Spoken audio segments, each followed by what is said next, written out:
Stand for the pledge. Dr. Mullen, could you lead us in the pledge, sir? Pledge allegiance to the flag of the United States of America and to the republic for which it stands, one nation, under God, indivisible, with liberty and justice for all. We have a moment of silence for the men and women in the armed forces and the 300 people that passed in the Sri Lanka incident. May their memory be eternal. Thank you.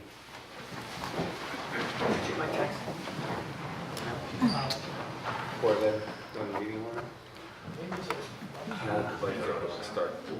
Yes, I did read it. Really? You got it. Okay. Okay. Next up is an update. I've asked You getting State Representative Bill Buckley from the 67th to talk about the budget process up in Hartford. Thank you, Mayor. Mr. Representative. Thank you for the council for having me stop in and say hello. It's been a little bit since I've seen everybody. I wish I had more information right now as we're going into session tomorrow and Wednesday. Will be our last two regular session days with basic, some things need to be addressed, more housekeeping more so as far as the House goes, but we're waiting on the two committees to come in. They haven't finished up quite yet of appropriations and finance.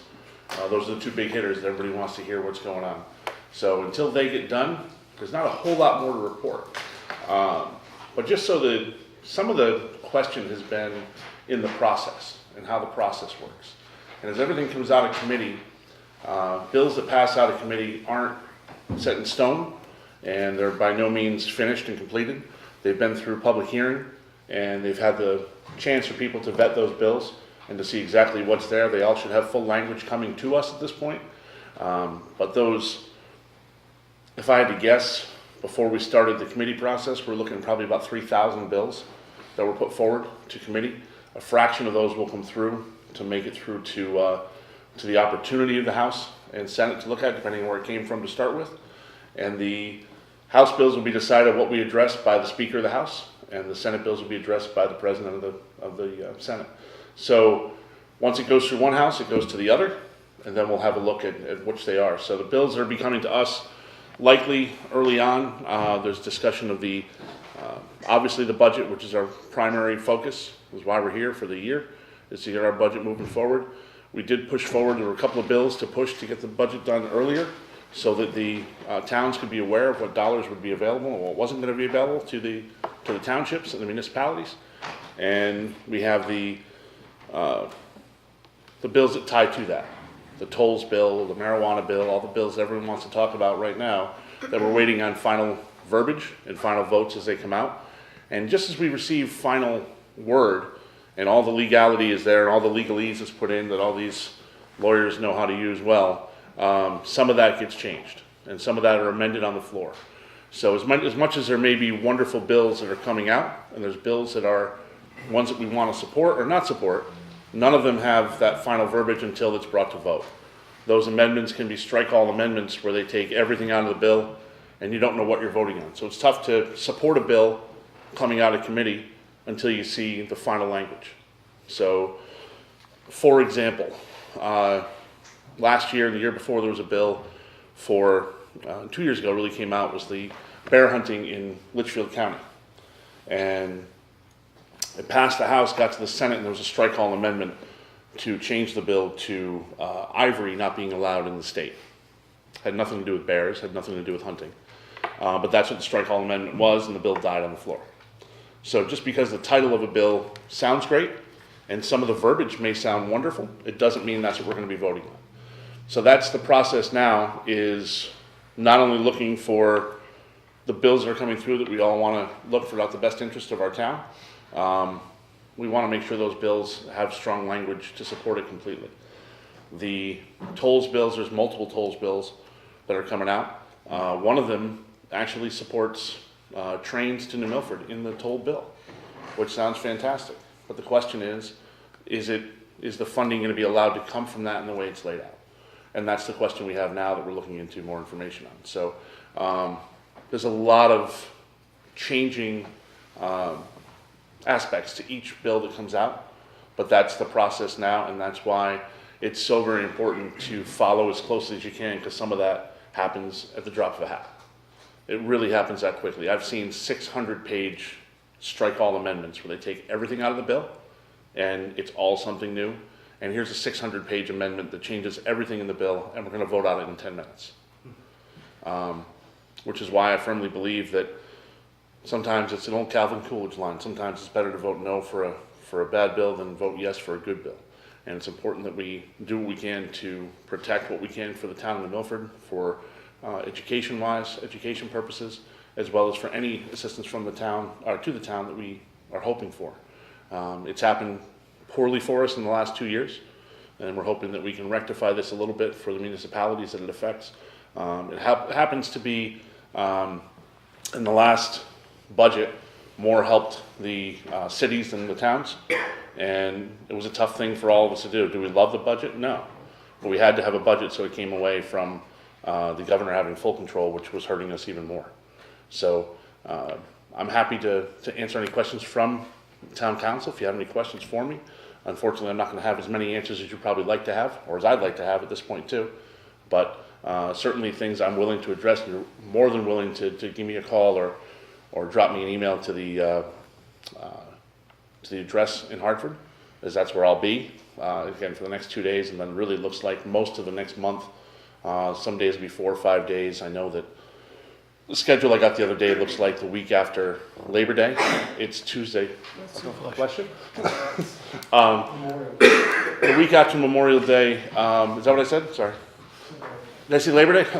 Well, we were there after Labor Day last time too. We were last time. That's the problem. But the week after Memorial Day, Tuesday through Saturday, we'll be in Hartford. We have Sunday off and back in on Monday. So the hours start getting a little crazier, and a lot more of those bills come up. And that's the time to be in touch and see, because it all happens in real time. As much as we can plan ahead of time, it all happens in real time as it's going down, which is probably the biggest learning curve in being up there that I've learned in the last couple of years, and what I'm still going to be learning as we go. But I'm happy to field any questions that any of you might have.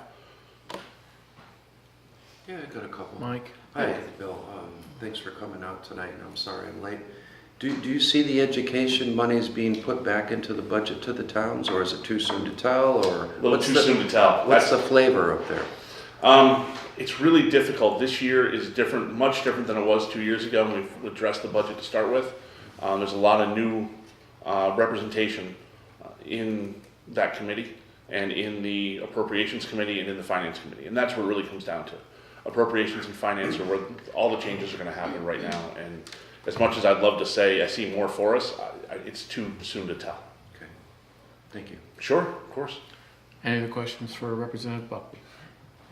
Thank you, Bill. Please keep me Appreciate the posted. update. Please reach out and let me know if you have more questions. I'll be keeping a close eye for all of everyone's emails too. We respond to everyone that we get, and happy to, even if I don't have an answer, happy to respond anyway. But thank you so much for having me. Thank here. you. I do. Bill, what's your email address? I'll put it in the minutes. It's bill.buckby at ctgop.gov.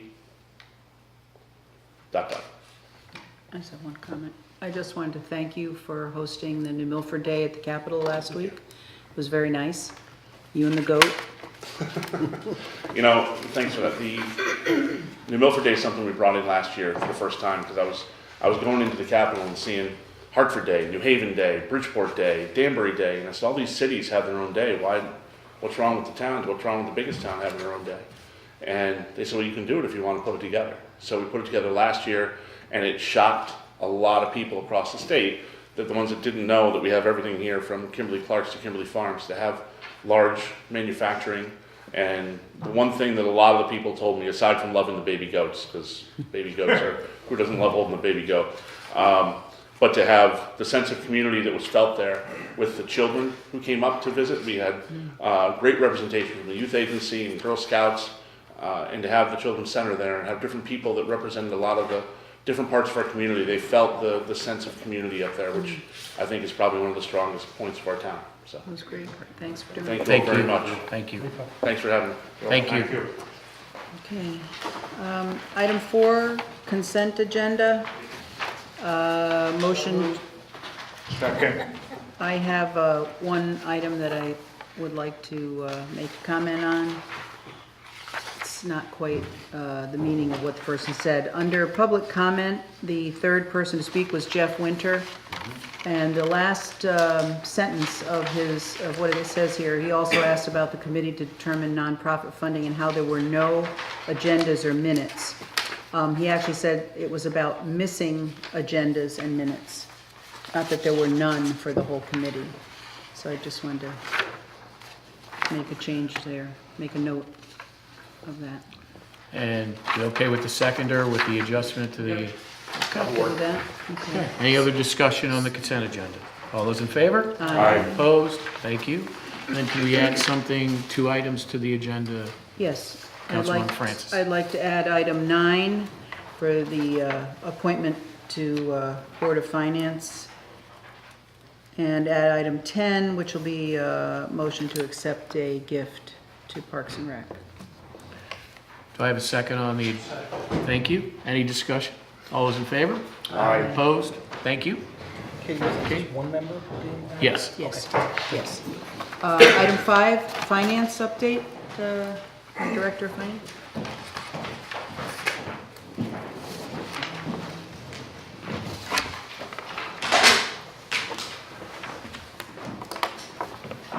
Good evening. This report is as of March 31st. We're approaching the end of fiscal year 19, and as such, our auditors will be in New Milford on May 6th to do their preliminary field testing for the 2019 audit. The finance office recently did some spring cleaning of old files, and I came across an audit report from 1946. I knew Ray was a pack rat, but I didn't realize the extent of it. So, the total budget at that time for the town, believe it or not, was $244,923.59.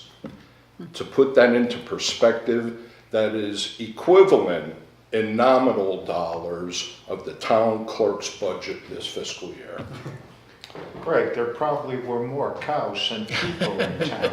I'll tell you what, I have this, if you want to, just peruse through it. No, sure. It's interesting because I have it if anybody wants to. Walter has a copy. Thanks. On the expenditure side of the budget, on a straight line basis, expenditures would be expected to be at 75% expended in March. The town's expenditure are at 71.7%. Without encumbrances, the town expended 68.8% of the revised budget. Police overtime, dispatchers overtime, and public works overtime are all over budget. The Board of Ed expenditures are at 68.2% of budget, not including encumbrances. On the revenue side of the budget, total revenues are at 88.6% of budget. Taxes tax collection are very good. They're at 98.6% of budget.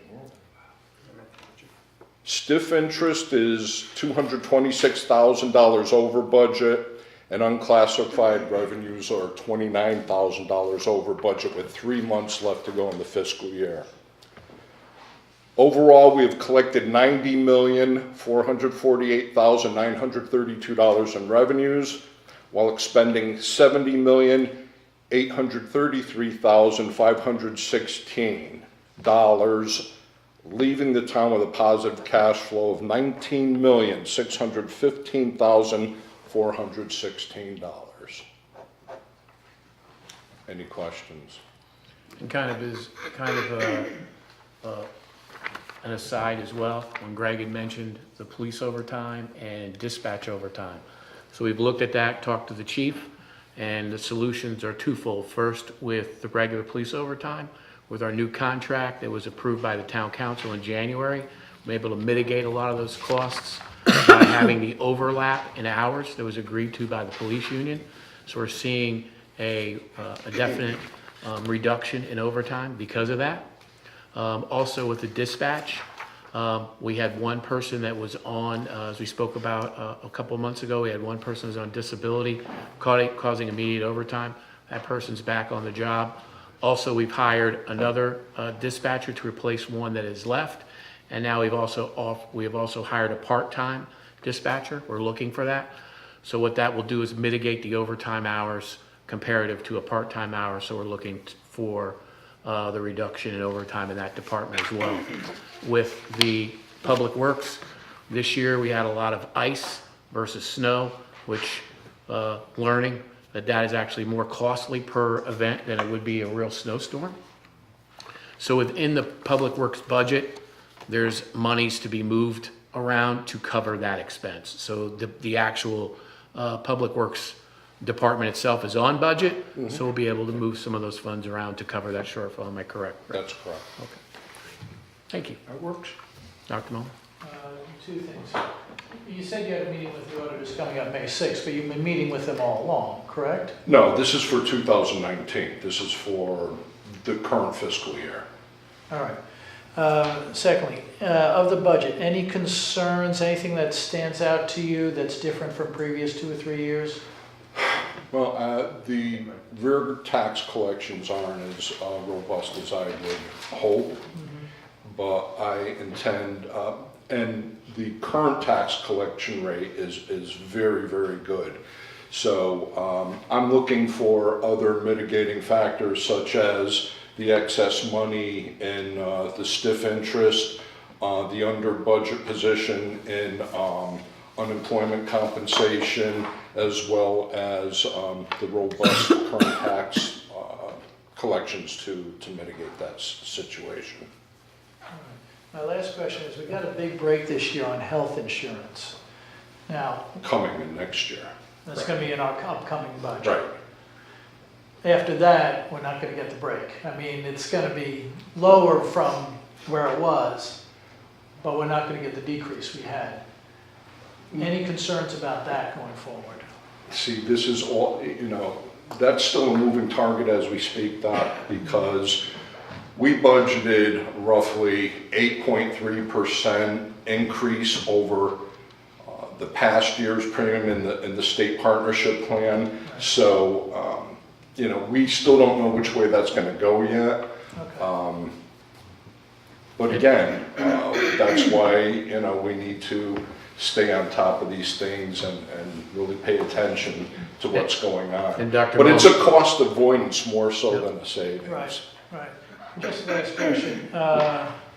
Interest on our money, which is in several different places. Right. How's that for the year so far? Again, the stiff interest is about $244,000 above budget, so Okay. we're doing well in that area. Thank you, Mayor. Any other questions? Thank you, Greg. Item 6, item 6A, move to accept. We didn't close this, did we? Yeah. This one we did? Sorry, I wasn't listening.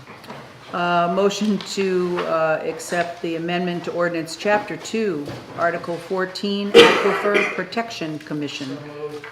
Any discussion on the public hearing? All those in favor? Aye. Opposed? Thank you. Item 6B, move to accept amendment to ordinance Chapter 8A-5, Item A, Commission membership, qualifications, terms of office, officers, and alternate members. Any discussion? All those in favor? Aye. Opposed? Thank you. Item 7, town meetings. Item A, pursuant to Section 901A of the Town Charter, I move to, we have a motion to call the annual town meeting for 7 p.m. on May 7th, 2019, E. Paul Martin Room, New Milford Town Hall, 10 Main Street, for the purpose of 1, discussing the budget as proposed by the Board of Finance. Item 2, setting the date and time for a machine vote on said budget. Item 3, ratification of ordinance Chapter 2, Article 11, establishing a municipal building committee. And item 4, vote on a resolution with respect to 495 Kent Road. Item 7B, you want to We have vote to on that one separately? Sure, So moved. thank you. Second. Any discussion? Just a point of clarification to state on the record that 495 Kent Road has paid all of its back taxes and interest, and now it is considered a straight-up donation as opposed to a real estate transaction. Thank you, Matt. Okay, so we have a Thank you, Matt. motion and a second. Any discussion? All those in favor? Aye. Opposed? Thank you. Item Then 7B. We'll pass this around for you to sign. Okay. Item 7B, pursuant to Section 902B of the Town Charter, I move to recommend the date of Tuesday, May 21st, 2019, between the hours of 6 a.m. and 8 p.m. as the date and times for a machine vote on the 2019-20 proposed budget. So moved. Second. Any other discussion? All those in favor? Aye. Opposed? Thank you. Item 8, you go next, sorry. Actually, what we can do is do the other two, and then we'll do mayor's comments at the end, if that's okay with the council. Okay with me. Okay. Item 9, move the appointment of Corey Linder as a regular member to the Board of Finance, replacing the Joe DiGregorio term to be from April 22nd, 2019 through November 30th, 2019. And, thank you. We have a second. And just for housekeeping, Mr. DeGorio resigned from his Board of Finance seat as he has commitments for his business and his family. And we thank Mr. DeGorio for all his work for the community and hope when times allow, he can volunteer again. And Mr. Linder is an alternate on the Board of Finance now and expressed interest, as Dr. Mullen had emailed me, that he was interested in taking the full seat for the Board of Finance, and that is a Democrat seat. So, Great. Good. okay. Anybody have any questions? We have a motion and a second. All those in favor? Aye. Opposed? Thank you. Okay.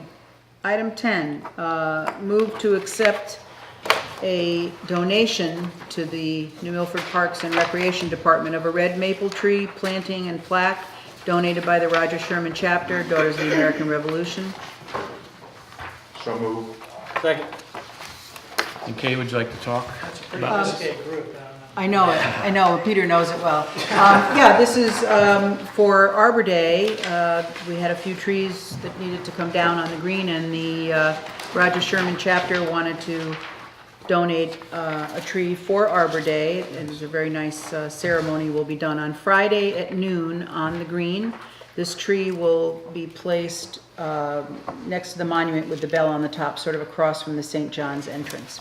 So we hope Friday to commemorate Arbor Day, lots of people come out at noon. And Who planting the tree? Who's Emmons. Emmons. Sean? And that's right. Great. And the Parks and Rec Commission wanted to thank the Roger Sherman Chapter, Daughters of the American Revolution, for their generosity. Awesome. we have a motion You do, second. right there. We have a Is there second? motion. Any other discussion? All those in favor? Aye. Opposed? Thank you. And then I'll be real brief on the mayor's comments. First, real quick, on Sunday, there was a small machine fire at Kimberly Clark. I'd just like to thank the first responders, police, fire, and the volunteers from the other fire departments, Brookfield, Danbury, for coming to our aid.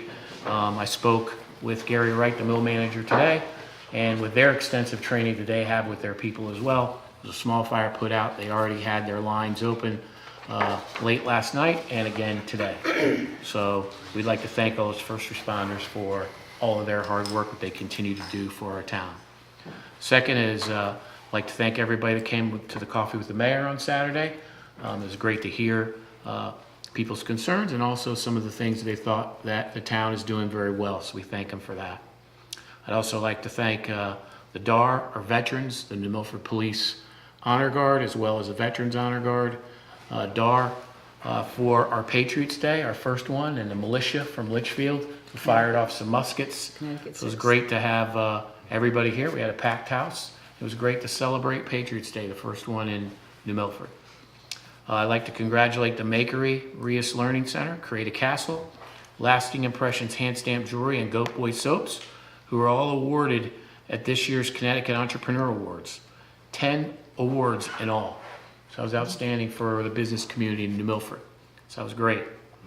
Also like to inform the council, when you approved the $10,000 grant for the JAG Local Violent Crime Prevention Grant Program, that money allowed our chief to extend, which you'll see in the summertime, extend some walking for our walking police officers that will be instituted in the spring and summer, and some additional resources for our downtown when it comes to police patrols and police safety. So the chief wanted me to thank the town council for their approval of this, and also to Tammy Reardon, the grant writer, for that. I'd also like to thank, as Councilwoman Francis already did, State Representative Buckley, Richard Smith, State Representative Richard Smith, and State Senator Craig Minor for celebrating the Milford Day at the Capitol. We had, I believe, 32 businesses and nonprofits that represented New Milford, and it was great for them to show their New Milford pride up there. So that was a wonderful thing to see. Also like to congratulate our two 2019 Da Vinci Award winners, Lisa Marie Agee and Rob Beebe, in honor of their commitment to our community and service of our wonderful town. And that was something that was created in honor of flagman Peter Orinsky. And it's just great to see that we're keeping that alive. And I'd like to thank Bob Capola and Katie Francis for continuing on with that tradition. I'd also like to thank the Boy Scouts, Troop 432. They had a great pancake breakfast at the VFW for Palm Sunday. I'd just like to thank them for all they do, and that was a great pancake breakfast. I'd like to thank Weantanog, the Executive Director, Catherine Rawson, Director of Land Conservation, Paul Icklin, and the Board of Directors, the New Milford Youth Agency, and the Foundation Chairman, Bob Bailey, and all the volunteers that improved the Mount Tom Preserve. If you haven't gone up there yet, it's a beautiful walk. They put in new bridges, some new planks. If you get a chance, if you walk it, you can go all the way up to the lookout. You can see for miles. It's a beautiful walk. So if you get a chance, check that out. Real quick on a couple updates. The Senior Center last week provided 94 individuals with services concerning medical, financial, chore services, and health and safety issues. They also held their Coffee with the Counselors event with a total of 33 seniors that attended that event. And that's more to learn about banking, online safety banking for our seniors, to make sure there's no frauds or inappropriate processes in some of their accounts. And Jen Birdseye from Webster Bank was there to help facilitate that. Other programs, the Senior Center did 542 participants, also were in other various programs and activities. They celebrated their April birthdays with desserts and balloons, as they always do every month, and we want to thank them for that. They also did 186 rides, and they had 67 volunteer hours as well. So we thank those volunteers that help in the Senior Center along with the personnel. As far as the New Milford Health Department, they were working on a case with childhood lead poisoning, and you'd think that's kind of, something that happened in the 70s or 80s, but there are some old homes that still have that lead paint. So if you had any questions, Mr. Crespin wanted to let you know, and we're going to put it on our town page as well, that you can get any questions provided to the New Milford Health Department at 860-355-6035 or the Connecticut Department of Public Health, and they can help you about checking for lead poisoning, making sure if there is any lead paint in there, how to remediate that as well. So we thank Mr. Crespin for that. Also, Eversource wanted to let us know that the month of April is Clean Lines month. And what that means is basically that there's some certain things, especially now people are working on their yards, working on their properties, that there's some things you need to do prior to that. The first is call before you dig, and that's 811. It also recommends some safety tips while you're working around your house, and we're also going to have this on our webpage as well. Check for overhead lines when using ladders to clean gutters or long-handled pool vacuum that could reach within 10 feet of the lines. Don't let Mylar balloons be party spoiler. Never attempt to retrieve a balloon, kite, or debris that becomes entangled in an overhead power line. Using power tools outside, make sure the extension cords are marked for the outdoor. Damage or overloaded cords may lead to electric shock or serious injury. So we just want to make sure that we follow the rules as Eversource wants us to, so we all can be safe. Real quickly as well, economic development front, Karen Pollard, who's back there, thank you for coming, Karen, our economic development director, and myself met at with the Connecticut Brokers Association at the Bleachery. It was very, very well attended with commercial realtors from all over the area, and they came in to kind of find out more about New Milford, the Bleachery, and the wonderful opportunities we have here. It was great to hear kind of what they had to say about New Milford and the opportunities that they see we have as well as us. So I'd like to thank Karen, I'd like to thank the Bleachery and everyone involved in bringing that to fruition. Also for Park and Rec, Len Deming Park is going to be starting construction upgrades starting on Tuesday all the way through Friday, May the 24th. And these are the security upgrades that the Town Council and the Board of Finance approved, which will be the gates, cameras, and also they're going to be training the new security company that won the bid per the bid award. So we're very excited about Len Deming reopening. You still are going to be able to go and visit the Len Deming property. Just be careful, and they ask you to stay away from the construction areas. So that being said, I have a motion to adjourn. Motion to adjourn, Mr. Mayor. Do I have a second? Second. Any discussion? All those in favor? Aye. Opposed? Thank you. Thank you, everyone. Thank you. Hey, please don't.